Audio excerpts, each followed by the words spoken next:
we're going to just hold your program right there for a minute for us, because we have our distinguished Atlantic County Prosecutor William Reynolds has joined us. And the thing that's wonderful about this introduction, the prosecutor has been involved with this project and supporting us from the beginning. He drove all the way down to Maryland at the Maryland Live Resorts facility, where we had a major summit. And I got to be honest, the most exciting part about the summit was the prosecutor, because when he speaks, he gets up and he talks and he got the people engaged. But he got it, and he said, Jimmy, you know, we need this type of program to support new local workforce training and to focus on cybersecurity. The prosecutor goes to monthly and weekly meetings throughout the state, and he always says, Jimmy, every time I go to a meeting, I tell them about what we're going to do with cybersecurity and workforce training, and they say, you're on point. So without further ado, a man who walks throughout the beaches and under the boardwalk to get the homeless people taken care of, and he walks through Stanley Holmes Village and other communities to try to reach out to the community.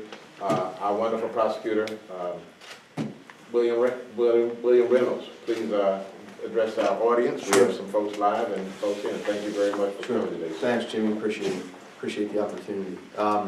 First and foremost, appreciate the opportunity to be part of something that's so special, and especially what's needed here in Atlantic City, right? So, if you look at what's actually trending for the criminal justice system right now is the use of our youth as instrumentalities of crime, right? So our juvenile statistics have tripled year over year. So if you look at the first 6 months of 2022 versus the first 6 months of 2023, they actually went from just over 300 juvenile cases to over 900 juvenile cases in that same period of time. One of the things that's really transpired with bail reform is the people who are being charged with real serious crimes are now being detained. So they're sitting in county jails all over the state of New Jersey, and they have access to cell phones and iPads, and they're able to still do their business on the outside, and they're using juveniles because the juveniles are getting arrested and released because there's number one, there's no space for them. Number two, they don't want to detain juveniles because it could really, have a long-lasting stigma and effect on a 15-year-old kid who's sitting in a facility for an extended period of time. So we've actually drilled down on the issue, and I use this as a backup for why your program is so important. We're drilling down on the issue of children who have 20 and 30 and 40 open cases who are continually being released until they commit something that would be considered a violent crime of a nature of first or second degree that would warrant them being detained. So the adults who are sitting in the county jail facilities are using technology to contact these kids, to then have the kids do their crime for them because they're not facing anywhere near the significance and penalties or detention after committing the crime. So it's all interconnected. Now, the reason why a program like this is so important is, and I use this at several events that we've been at together, where I've said, for the purposes of cybersecurity, this is where, crime solving, detective work is going, is the use of technology. I can tell you, since I've been in the office, we've purchased a lot of things to use technology to solve crimes, right? Programs to break cell phones, programs to dump cell phones, programs just to be able to look at the downloads. So what's called a CDW is basically the ability to obtain information from a device, and then depending on who owns that information, Skype, Instagram, other platforms, other apps, you get what's called a CDW return. You need somebody to actually then do the analysis of that return, that information. Not only do you need to have the devices, you need to have the programs to break the devices and get the information, then you need the programs to actually analyze the information. And then on top of analyzing the information, you actually need computers that won't crash as a result of the overabundance of data. So it's a step from the device, the information on the device, the data, downloading the data, getting the data back from iCloud, from Instagram, from Skype, from all these different platforms, and then having the data analyzed, and then putting it on a computer to actually see and tag for evidence, and then write a report based on all that. So the steps that technology is needed to get from a single text message on the phone to what actually could be evidentiary in court is like astronomical, right? The amount of time, energy, and money that's spent to get there. The reason why your program is so important is cybersecurity is going to be the #1 key on safeguarding that data to make sure that data is accurate, to get it in a position where you can actually use it to solve crime. It's not about charging crime, it's actually about solving crime, right? And then once you actually get to that point where you actually have the information and then you can use it to make determinations, what you're doing is if you empower these youth, kids in underserved and underprivileged communities, you take something where they're receiving a message to commit a crime, now they're being trained how to solve crime, right? And make them part of the solution. That's why this program is so important, because you could actually use the information and the training to show them, hey, don't go do that for that person. We're going to train you up and we're going to teach you how to do it. And you can go get a degree. You start at community college and you go to Stockton, and Stockton gives credit for Atlantic Community College. And then you get a cybersecurity degree in criminal justice. And then you come out and you can be an agent in the prosecutor's office. And if you excel there, then you can be a detective in the prosecutor's office. And then if you do really good there, then you can be a detective for Homeland Security or FBI or CIA. And I'm actually seeing that happen in our office right now. So that's why this is so important, because you're going to take a cell phone and you're going to show that it can be used for good and not for bad, right? And then you have kids right in front. I was just telling Rich on the walk in, we had a homicide right in front of this building, January 5th. So a 16-year-old shot a 14-year-old, right? In that case, in fact, we just had a charging briefing last Friday, and I authorized charges for first-degree murder on that case. And I'm going to tell you, I can use it because we're charging it and it's moving forward, but I can use the simple fact that that's a 16-year-old and a 14-year-old outside of an Airbnb party where a dispute happened, a regular fight. It would happen when we were kids. Right. Happened right on the street, right outside this door, Right. and then they split, and everybody pulled guns, and there's 3 people shooting. Right here, literally right outside this door. So what I've said in all of your events, over and over and over again, let's take the guns out of their hands and give them devices to actually help solve crime and be part of the solution. That's why this program is so integral and so important, and this is the foundation to build something so much greater. That's why it's so important.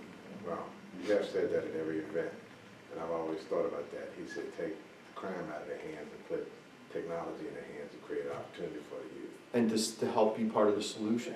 When you give them ownership to be part of the solution, that's when you get buy-in. Yes, sir. Right? You pay them for the training, you pay them to be part of the solution, you give them an opportunity to see, like, hey, there's a light at the end of the tunnel if you take this path. There's a saying that nature abhors a vacuum, and if you allow that vacuum to exist without any positive assistance, it's going to be filled by crime, it's going to be filled by poverty, it's going to be filled by those negative outcomes. So I think, it's a very, simple but powerful idea of filling that vacuum with positive tools and positive assistance for people to, take control of their own destiny and be, a positive force in the community. And I think that it will multiply. And this program is the start of something that we want to work on for years, that we want to grow in Atlantic City, that we want to grow across the country.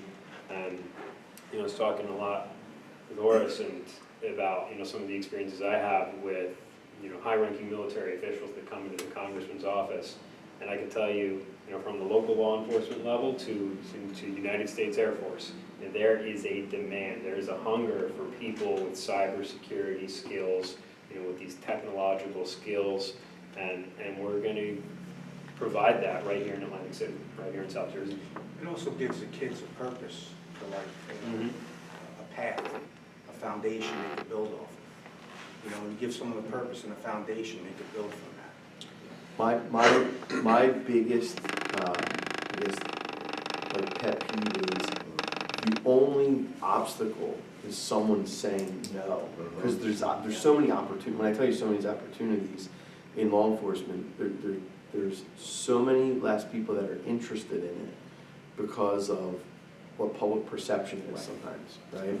And that it's not, no disrespect to Rick, who's been a street cop his whole life, there's so many more opportunities than just being a street cop that's out there that you need. So I'll give you an example. We hired a young gentleman who's Latino.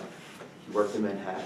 worked for an app that is actually like a diet, it's called Noom, N-O-O-M. It's like a diet, lifestyle, healthy lifestyle app.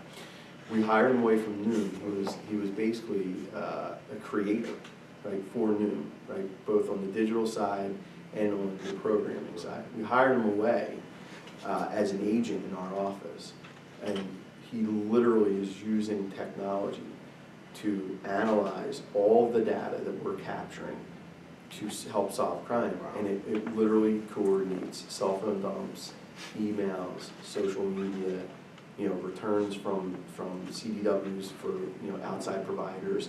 And then he's taking all that data, he's breaking it down, he's putting into analytics, and then coming out and giving us who everyone, how they're interrelated just on social media, let alone cell phone numbers, emails, and then you're able to build from there to see who's actually a player, who's not a player, right? So we thought completely outside the box. We went and hired someone. I personally went and got him. I'm like, okay, we need to find someone who looks like this, right? Someone who has that technological background, right? So he, after 4 months being off, he's been tremendous. He came and says, I want to be a detective, right? So he started as an agent, which is a non-sworn position, no gun, no badge, just a guy who's just banging away on a computer. And after 4 months, he's like, I want to be a detective. I'm like, give yourself another 6 to 8 months and we'll talk, right? Get your feet wet, because he's doing such a great job, but he's in it, right? And here's someone who never had that opportunity. He was never interested in law enforcement. It fell upon his lap. He never dreamed to be an officer. No one in his family's ever been in law enforcement. It opened up a world to him. And now he's telling other people, and people that he knows we're actually interviewing to come in, because we have 3 agent spots open that could then be filled by people who are that new generation of kids that you're talking about, giving them hope, giving them a foundation, And that's showing what them. this program is. It's going to be intake for I like to envision hundreds and hundreds of people coming through this program over the coming years. And it's going to be intake for law enforcement. It's going to be intake for the military and for national security. It's going to be intake for the private sector. Right? It's going to be across the board. And maybe some of them will stay in South Jersey, maybe some of them will go to other parts of the country, but we're really going to transform people's lives with this. We're really going to transform Atlantic City and the South Jersey region with this. Bill, I was talking with some folks in our conference call a little bit ago of how the congressman would like to proceed over the next year or two with this program. And this is more or less our kickoff. Right here, right? Like the contracts have been signed with the Department of Labor. You're going to get the money in the bank, and you're going to start recruiting next month. Right. And so this is our kickoff meeting. Awesome. And so there's a schedule right here of how they're going to lay everything out over the next 20 weeks more or less. Going through the different training. And so what the congressman would like the next time that we reconvene in this place, it would be for the graduation ceremony of our starting class, because he really wants to show a positive outcome here. And we want to be up there with 20 bright young faces behind us showing like this is the first generation that's going to come out of this program. They've been trained, they're ready, they've got employment and work on the other side of this. And really, making it big, that's sort of your ribbon cutting moment for this program, I would say. Not before you train anyone, but it's once you've trained that first class, sending them out into the world. That's the moment to show everyone like, hey, we're really doing something here. And so that's sort of our vision of how we're going to proceed really over the next, I guess that's about 6 months or so. One of the things that I think needs to be really emblazoned in the whoever the trainees are, that they are now in our network, right? Because that's relationships, right? Mentoring, you're in your network. If you have a problem, regardless of what they may be, somebody that's in this room is probably going to be able to help you and have that lived experience, because we've probably all evolved at a different level and different rate of where we are in our lives. And regardless of who these 20 people are, right, that there's going to be a point where they're going to reach a crossroad, whether it's during the training or after the training, where they may need someone to give them a hand up or put an arm around their shoulder or to give them guidance. That's what we all need sometimes. Amen. Listen, I mean, your lips to God's ears, right? There's so many times where you get faced with an issue where there's somebody else that's faced it. You got to find that person who actually can put you in that right position. So the foundation is getting them in, training them, and then letting them know, hey, you're in our network, and we're going to help you, right? And we're going to make sure that you succeed in the future and keep you on the path. It's like the bumpers on a bowling alley. right? We're gonna put bumpers on, like, hey, we're gonna keep you in the lane, right? Because that's what it's really all about, because it's not about just 6 months training, it's about that support after the fact. That's how you build the next generation of people that actually care, because that's what it comes down to, is you have a group of people that are here that care. And they're a part of our community, and you know, what we call this in Congress, this $1 million, it's community project funding. This is a community project at the end of the day. When you're framing it, you know that these aren't just people who are training, getting a job, spitting out on the other side. Like you said, they're really becoming part of a network here that we're building, you know, through the Envision Center, through WASET, with the prosecutor's office and law enforcement in Atlantic City, with the national security folks, with private businesses in the casinos or wherever else. This is, you know, this is a system, this is a network, and this is something that is replicable across the country. And this is something really special here. I've become more, you know, we've been working on this for a couple of years, Jimmy. That's right. And it was a rough idea when we first started talking about this, but it is really, you know, manifested into a legitimate concept that is attracting national attention, that has the resources to work. And so I'll tell you what I want more than anything, what the Congressman wants more than anything, is to show that positive outcome. You know, we were talking about this Envision Center, right? This Envision Center is designated by the Department of Housing and Urban Development. And Jimmy wanted me to tell this story. And we had Secretary Ben Carson, HUD Secretary Ben Carson here a couple of years ago for the ribbon cutting ceremony. And the headlines in the press of Atlantic City the next day read, "Hopes, expectations abound for Envision Center." And what we want to do is we want to live up to those expectations. And we want to show people that this is something legitimate, this is something that's going to change Atlantic City, that it's going to change South Jersey. And you know, we can't be thankful enough for your partnership and your leadership on the county side of this, because it wouldn't work without this system of components all working together. So yeah, thank you for making the time to be here today for this kickoff meeting. Yeah, it's the least I can do. I mean, Jimmy and Rick know me really well. Listen, I have twin boys, they're 14. From the moment I stopped playing sports, I've been a youth sports coach and referee. And, you know, I'm coaching. I'm in the middle of lacrosse season right now. I'm coaching the team. We took them to a high school Nothing game. more South Jersey than youth Exactly. sports. Exactly. We took them to a high school game yesterday and took them out for a pizza party afterwards, and just trying to grow them into being great young men. It's what I do. It's my passion. You know, I'd rather be on the field coaching than being in some of the meetings I'm mandated to go to, right? Same here. Yeah, but at the end of the day, right? If we don't help kids understand how to conduct themselves and how to make relationships and know that we're going to be there for them, right? We're failing them, right? And that's to my last day I'm here, that's how I was raised, that's how my parents were, that's how I'm raising my children, is that, you know, it's something greater than just, you know, doing the job, right? That we have an obligation to our next generation to make them into contributing members of our community and help them. That's what it all comes down to. It's our responsibility. It's not on the youth to do that themselves, right? It's up to the elders. I used to use, when I was a municipal prosecutor, I used to use the line all the time. So say a kid was 19 years old, would come in and he had a speeding ticket on like the expressway or the parkway. Just as a matter of fact, I prosecuted like all these small towns and the big townships before I became a county prosecutor. So say a kid would come in and he'd be on the expressway and he'd be doing 112 miles an hour, right? In a car that wasn't owned by him but owned by the parents. And you know, the judge in that particular town had a standing policy that for every 1 mile an hour over 100 miles an hour, you would get 1 day reported in the county jail. You would show up 8:30 in the morning, you would get the orientation, and then you go out and do work for the county through day reporting. So the license suspension would be my discretion, and the fine would be my discretion. But the judge had this, you know, steadfast rule for every 1 mile an hour over, they would do 1 day reporting.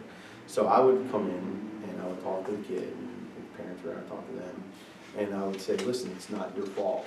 I was like, your brain hasn't fully formed yet for you to appreciate the risk. Your brain does not, you know, fully form probably till you're 25, 26, 27 years old. Just happened for me. Yep. And I said, exactly. And I said, you know, you're 18 years old. You don't appreciate the risk that you're risking not only your own life, but anyone that you can come in contact with. It's okay. You're dumb. It's not your fault. It's biological. So I'm going to teach you, because from this one incident, I'm going to teach you to never do this again. So the judge is going to go crazy. He's going to give you 12 days day reporting. I said, but what we're going to do is we're going to build a case for you to make it so the judge may be willing to give you less. Do your work. How do you do in school? Do you do community service? Do you volunteer anywhere? Let's build a portfolio of information about you so that we can go out there with the judge, and I'm the prosecutor, right? But I'm teaching him. I'm teaching him what it is to actually make an appearance. We're gonna postpone a date, go home, get a shirt and tie, come back next week with a shirt and tie. You're gonna show up and you're gonna talk to the judge and you're gonna explain to them why you shouldn't have to do the airport, or maybe you get less to airport. And I said, depending on what you do, and then it's gonna determine when your license suspension. I could suspend you for 6 months, or I could suspend you for 5 days. I was like, you and your response is gonna dictate, right? One of the things I would always like to use is, people have an emotional reaction to bad things that happen to them, but the true test is, how do you respond, right? Not how you react, how you respond. So I would give kids in municipal court the ability to respond, right? Go get a letter from an employee, a teacher, a professor, do community service, get me a clean drug test, bring your report card. And I would say, when you show the full picture of who you are, it gives the court a better opportunity to make a decision that's fair to you. So when you do that, and you're mentoring kids that come through this program, you can show them how to write the resume, you can show them how to get references, you can show them how to get other training, you can show them how to do things on their own to actually make themselves better. That's where the value in this program is putting them under your wing and showing them there's so much more to this program than just getting trained on cybersecurity or low voltage, electrical training, right? It's life. It's giving, that's where the coach comes out. Coach them up, right? Let's make them all winners. We won 2 games this Saturday. I played the third goalie who's never played before, who has some challenges. We won 7-6 in overtime and 6-1. And my kids were like, Dad, why'd you play him in net? We were going to lose. And I said, for us to win the championship, I need everyone on the team in the believe. And we won, right? And making everyone believe, everybody gets to play. That's it. That's what this is all about. This, the congressman believes. I think everyone in this room believes. Wouldn't be here otherwise. Thank you. Wouldn't be here otherwise. Thank you, Prosecutor. And you really have given a lot to help us. It's about doing the right thing, Jim. Thank you, yeah. And you, if somebody actually knew you and knew how humble of a person you are, and I'll just share one little story. He was cooking spaghetti one day together, these 2 guys. They were cooking spaghetti together in the kitchen, talking about what can he do. Penne, not spaghetti. Oh, penne. That's right, that's right. And what are they talking about? How do we help the homeless, under the boardwalk? Yeah. How do we clean up the city? So thank you so much, man, for being a part of this as a founding honorary chairman and participating so much and supporting in the brotherhood too. Thank you so much. Next week The funniest thing, no matter what fine, actually when he was a prosecutor in court, no matter what fine they had, didn't matter what it was, they all came out shaking his hand, thank you. Listen, that was my goal. That So was it his goal, was like yeah. it was like social experiment, right? Because you would only have like a very limited window to talk to people, because there'd always be a big line, be 100 people, right? They'd be lined up, people would be all aggravated, have to show up at 8:30 in the morning, have to wait till like noon to actually get in front of the judge. So it was very agitated state and hostile. So I would kill people with kindness. They would come in, and I would have like maybe between 30 seconds to a minute and a half, depending on the level of case, to either communicate with them to get a public defender, hire a private attorney, or I can resolve it today, and this is my offer, and this is why you should take it. But I had to convince them that what I was telling them was in their best interest, for them to sign a police slip, and then me sending them out to the judge. And my goal was to have them, when they were signing the slip, whether it was for a postponement or an attorney or a guilty plea, for them to say thank you when they were leaving, was to just be humane, right? Treat them with dignity and respect, and understand that, hey, we may be on the other side of the V in the court right now, but I'm going to give you really solid direction on where this case should go. And then my goal was to have them say thank you and smile and go out the door.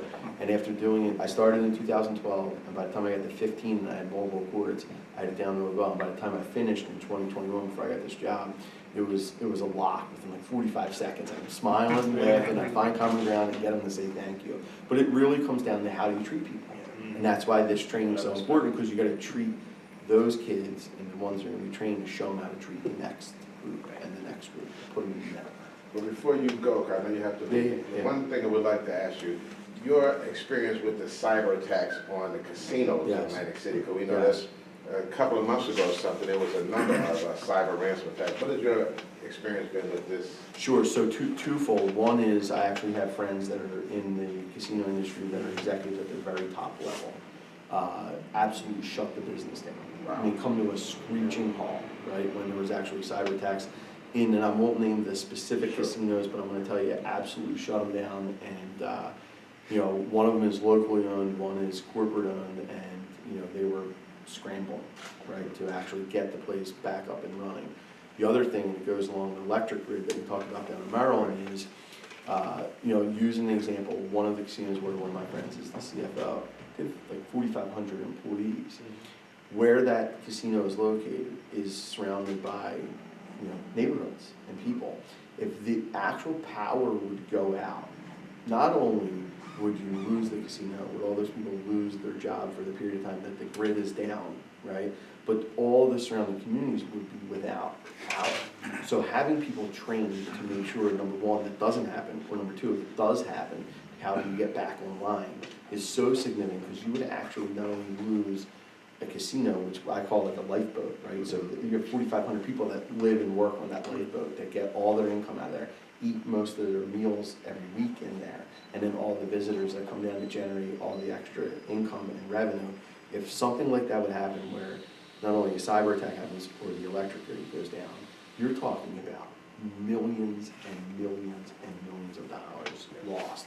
The quality of people's lives lost, right? Their ability to live, cook, eat, sleep, all would be so impacted. So the training to actually prevent that or get it back online is so important, because every minute is a lot of money and a lot of, you know, discomfort for people, right? And, you know, quality of life is probably the most primary thing, especially in the underserved and underprivileged, you know, communities. You see the stuff that's going on with Stanley Homes now, federal government and HUD, and, you know, there are things that, this would be something that would be preventative, right? Let's get out in front of it, and let's get homegrown people get out in front of it.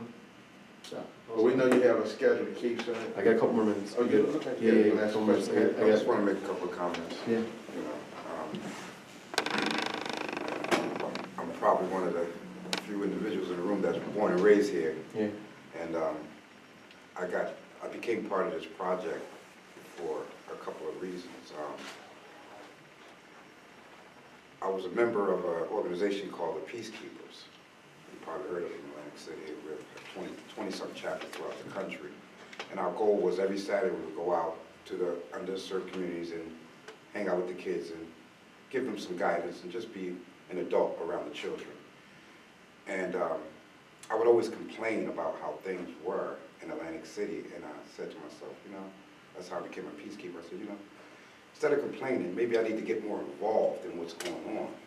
And then also started looking at our political structure and how things weren't progressing in a way that it was going to lift the city up to a certain extent. So I made a decision. I said, anybody I support at this point, they're going to have some type of plan that's going to change things here. And that's how I met Jimmy. Jimmy and I were just friends, just talking, whatever, and then he came to me and said, Derek, I want to do X, Y, and Z. And I said, well, what are you going to do? He says, well, we're going to create 5,000 cybersecurity jobs. Now, when he said that, at that point, that was almost 10 years ago, nobody even heard of cybersecurity, really. And it kind of went over my head as well, but when we were out campaigning, people thought we were just talking crazy. They were like, what the heck is cybersecurity, blah, blah, blah, blah. So I'm really excited about this because I believe that this is definitely going to be a shift in economic paradigm in Atlantic City and throughout Atlantic County. As we all know, the casino industry is at a waning point right now with the advent of online gaming and other ways of people accessing gaming. It's no longer a brick and mortar operation anymore. People can game anywhere now. So that's really killing the industry here. So I feel like it's imperative that we do something to revitalize and not allow Atlantic City to become dilapidated and fall apart.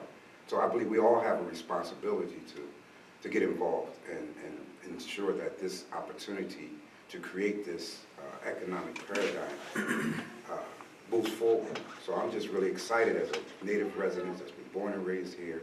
I've also been appointed to the Minority Small Business Advisory Board since we started. So I'm playing more roles here. So I'm here wearing a number of hats as a resident, as a minority advisory board member, as a business owner, as a father and a husband, I'm just want to see that Atlantic City moves in a better direction. And I believe this is a good beginning, because this has so much more potential to grow than the casino industry does. Amen. Here, here. Amen.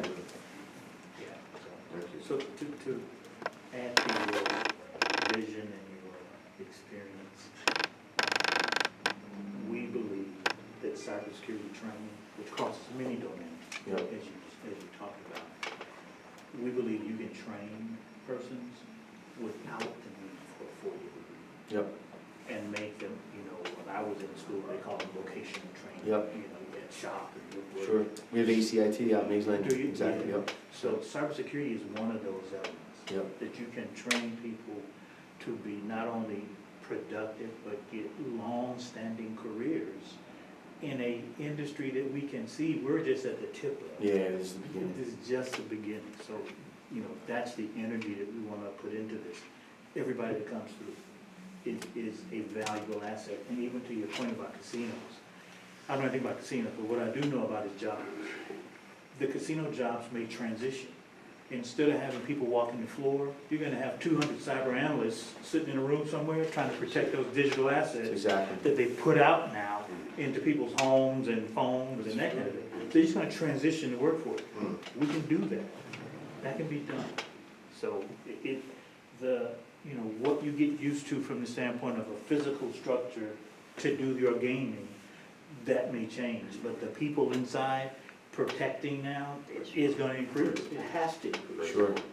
Exponentially. Exponentially. That's That's a very good Yep. point. Yeah. As far as, since you were talking about that, since the prosecutor had just a couple minutes left, did you want to go over your last page with so the prosecutor understand how this program is going to work and Yeah, so how it rolls out? So Jimmy, there's two things I'd like to do. Yes. One of them you can help me with is the park, because I don't want to miss that at the end, Please, but I will please. certainly talk just a little bit.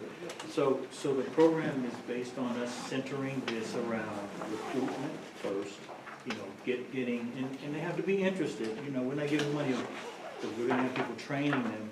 And in these educational careers, we expect this, to your point, this is just a start for them, to grow into this new world. So there's some recruitment and prep we have to do. We have been working with the police department here for probably over a year about sensors, the technology, the networks. We'll continue that. The idea is that here in the Envision Center, once we get some IT, we'll set up a prototype network. So you can see the sensors, we'll have monitoring, and we'll have the people in here starting to learn Awesome. how to use this equipment. We've got a couple of different training packages that we're gonna use. One of them is low voltage, which is to help use the sensors. The other one is to learn about the particular cameras that the police department has selected, set up configuration, that kind of thing.